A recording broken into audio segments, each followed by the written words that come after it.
If you want to be the best in the world, this is exactly what you need to do in training. Is that going to be satisfying? The chances are it's probably not. How far do you have to swim every day to make it to the Olympics? If you want to get to the Olympic level, if you want to be the best in the world, this is exactly what you need to do in training. I mean, first of all, this definitely depends on the event you're trying to do. So as I mentioned before, I'm training for the 50 backstroke. So the maximum volume I do per session is maybe 50 and 100 meters per day per session. So going back to the question, I think it definitely depends on which event you're swimming. So if your goal is to make it to the Olympics in 400 IM, I definitely think the volume will vary. And I think the most important thing is specificity. I think this is something we've discussed during our camp here in Egypt, is when you are training, there's no point in just swimming up and down. I believe every single time you get to the pool, there should be a reason and there should be a purpose to what you're doing. What are you practicing to get you to your ultimate goal, which is, for example, your 400 IM. So if you're getting in and you're doing 2 dolphin kicks off every single wall, well, what are you practicing? You're practicing bad habits. So again, if you want to be like the greats, like Leon Marchand pushing 50 meters on your last 50 of a 400 IM, I think the most important thing is just getting into those good habits, and that starts with your training. So if you're getting to the pool doing your 2 dolphin kicks, well, that's the first thing that needs to change.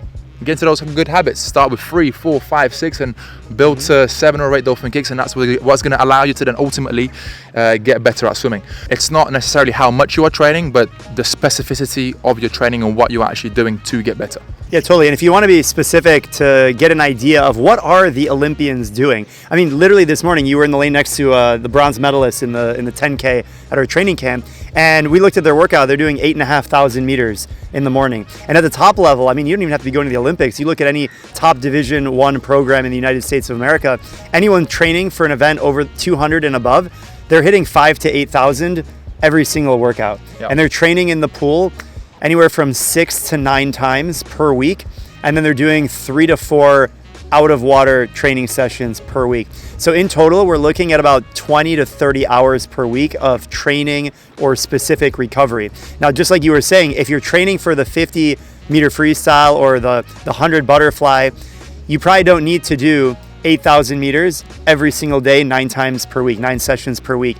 But at some point, you do need to put in the work. So whether it's 3,000 to 4,000 of very intentional focused swimming, or more of an aerobic base of hitting 6,000 to 8,000 per workout, this is normal for anyone who's training to be at the highest level and to get a glimpse into like a Leon Marchand or what Michael Phelps was doing back in the day.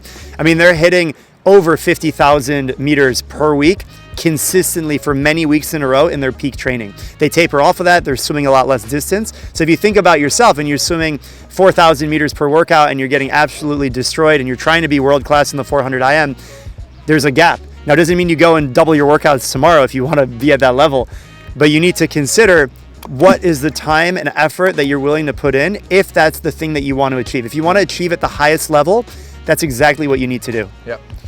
I totally agree, and I think another good point to mention is the fact that it's not all about quantity either. I think you can be doing, as you mentioned, your 8,500 meter sessions, but if 6,000 of that is just you swimming up and down, well, again, there's no quality in there. It's just quantity. So I think the question is good in a sense, but I think you should always start with mastering. If you can't do 8,000, if you can't do a 2,000 meter session whilst maintaining quality, there's no point in you trying to do an 8,000 meter session. So quality first, and once you are able to maintain those technical points and once you're able to do those underwater kicks, then you can start looking at doing further sessions and longer distances. But I think the most important thing is make sure you are doing things right before adding any volume or anything else. What are the greatest swimmers of all time doing that most people are not, that's making them so good? They show up. They show up when others don't want to. They wake up at 5 in the morning and they get out of bed when they could hit snooze. They push themselves when the people in the lane next to them are tired and give up. They do it every day of every week of every year. And if you do that for a decade, you're going to be pretty good. And I think this is something that I've realized now in life beyond swimming. If you're just really consistent at doing something, and you're able to improve. You're not just doing it blindfolded and you shut off your brain. If you're able to engage in the thing that you're doing and you're focused on just getting a little bit better, just 1% better every hour of every day, of every week, of every month, of every year, you will be incredible after 10 years. The problem is that Johnny or Sally at age 10 can't see that far into the future. And so they never make it to age 20. And this applies beyond swimming. And so if you're 10, 20, 30, 70 years old, you have to have a longer vision. And if you're able to stick with something super consistently, just get that 1% better, you're going to be incredible at whatever it is that you're focused on. And that is what the best swimmers in the world are doing. And that's what the best people in the world are doing, and whatever it is they chose to focus on. I recently heard a really great analogy from Bob Bowman, again, watching a lot of his podcasts and how he thinks about training. And of course, as you know, he's coached a lot of great swimmers, Michael Phelps, Leon. The way he likes to think about goals and making sure, obviously, you're getting better. It's, for example, if I asked you to eat an elephant, tomorrow morning I said, look, I put this elephant in front of you and you have to eat it. Are you going to be able to do that? I'm going to take one little bite at a time. There we go. And that is exactly how we get better. So this elephant, you want to look at this elephant as your ultimate goal. So as I just said, if I asked you to eat it by tomorrow morning, you won't be able to do that. Not possible. But if you are able to find a little piece of the elephant, which you are able to eat every single session, whether it's in 2 years, 3 years, 4 years, 5 years, 10 years, doesn't matter. You will eventually eat the elephant, which is your ultimate goal, right? So if you're out there and you're a swimmer, you're an athlete, whoever you are, if your goal is to get better at something, you have to find that little piece which you are able to get out of every single session. So if you're coming out of a session and you've just got out and you think, well, what have I just done? I've just done an 8K aerobic session with fins and paddles and I have thought about nothing throughout my 2-hour session. Well, the chances are you've practiced nothing. Again, as I've just mentioned, you have to find something. If you are able to improve by 0.01% every single day, eventually, regardless of how long it takes you, you will get to your goal. So going back to consistency and being able to do things over and over and over again, regardless of how you feel, is the magic. This is how you get better. And I just want to go one layer deeper on this elephant analogy, because I think people have they've heard the elephant analogy, but they don't get it. It's not about eating the elephant. It's about the process of taking a bite every single day. So if you translate that to swimming, it's not about, oh, I want to swim really fast.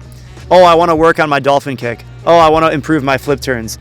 No, it's the process of going to practice every day and giving it your all. If you're inconsistent with going to practice, it's about building the system and the method to make sure it's in your calendar and not hitting the snooze on your alarm. That is the bite of the elephant. It's not about, oh, I have to have this certain breathing pattern 5 times a workout or something. No, it's about the process. And that's what the bite is of the elephant. So find what your equivalent is of eating an elephant one bite at a time in your own swimming journey. And I think the whole process, not the outcome, is also very important for when you're racing. I think this is a huge mistake a lot of swimmers make. It's they just think, I want to go and break a minute for 100 freestyle. Well, the first question you have to ask yourself is, how am I going to do that? And of course it starts in your training. And again, are you doing a 6-beat kick? Are you pulling as much water as you can? Is your head in the right position? Is your body nice and flat on the surface? If you are able to do these things consistently, then when you get to racing and you are able to focus on these things and execute these things, of course, the time will be inevitable. The time will be the bonus of doing things right, with the outcome of doing things right. So I think the process, as you mentioned, is just so much more important than just trying to focus on what the outcome is. So like I say, if you're just able to execute things correctly and do things right, that's when fast swimming will happen. So Coach Leo, we've had a great conversation here, but the last question is maybe the most important. If someone is serious about getting better at swimming and they really want to improve, maybe they want to compete, what do? How do they go about it? How do they think about it? Well, I think the most important thing is enjoying it. I think having fun in what you do is probably one of the most important things in sports and swimming in general. If you're going to training and you don't want to be there, you don't want to listen to your coach, you probably shouldn't be going. So I think finding joy and like I say, fun in what you're doing is very, very important. Being surrounded by like-minded people is very, very important. Again, the retreats that we do here in Egypt, we've done in Greece and Turkey, I think the reason why it's so good is because we are surrounded by people who also want to get better, who are also serious about getting faster. So it doesn't have to be a retreat, but it could be just within your sessions. If you are Again, we had this conversation earlier, you become the average of the 5 people you hang around with. If you're hanging around people who are not serious about getting faster, chances are you're probably not going to get faster either. So just making sure you're in the right environment, the right atmosphere, around the right people will ultimately and most likely help you get faster too. Yeah, and let's get real here. If you've made it this far in the video, you're obviously pretty serious about learning how to get faster, how to improve, how to better yourself. And if that sounds like you, then I think we can help you, because we really only look to help people who are serious about getting better, because it's no fun if your head's not in the right spot. So if you're serious about getting faster and you want to work with myself or our team to help you reach your goals, then check out the link below. You can apply to work with us.